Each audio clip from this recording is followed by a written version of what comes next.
The people here all are on very small lots, so there's really not a way to update people's septics. I mean, most of the people down here knew their tanks were not in good shape. They were all just crossing their fingers and hoping that it didn't fail. Okay, so most of the people, and the tanks, the systems were 30, 40, 50 years old. So we all know that they weren't anywhere close to code, and hope that they didn't do bad things, you know. Some of them actually were running, the overspill was running right in the river. The neighbors started having area meetings because some of the people's septics had failed and they'd gone to tanks and was having it pumped all the time. Some of the neighbors was doing that. And then being a builder, I deal with the inspectors and the township board and all that sort of stuff. And the guy says, hey, you need to check this out. You really should look into it. We think it's a good deal for the community, so you should go check it out. So I did, and I came home and I told my husband, we're joining this community.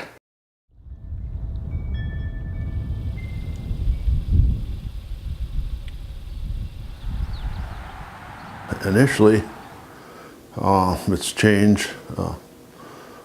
It wasn't too well received. Everybody thought, well, it'd be another government project that might cost them too much money. And then two, if we would have, every step of the way where there was a cost, if we would have billed that to the people right away, I think that would have been pretty detrimental to the project. Being one of the older guys on the township board, and then being a farmer and being right here, you know, I'm not off to work. If there's a complaint, they find me, and I hear every bit of it, you know.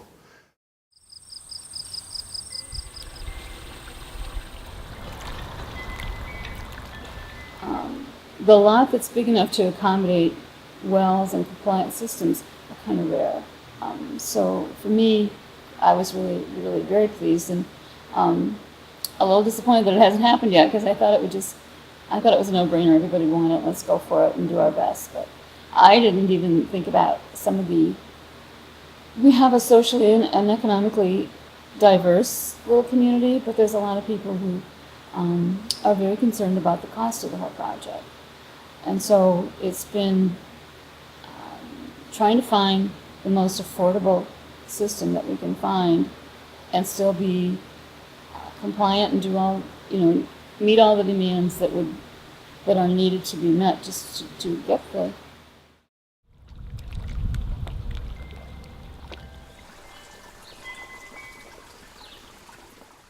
They had individual septic systems, or a few had no septic system at all. Okay. So they'd just be draining out into the watershed. We had a group that got together that the Tumas were part of that, myself, and several others who started talking about this, and we eventually started holding some public meetings to explain to other residents of the lake what the concept was and how we thought it would be best to connect to the city of Faribault. There were other communities that we discussed connecting with, and how the sewer system would work.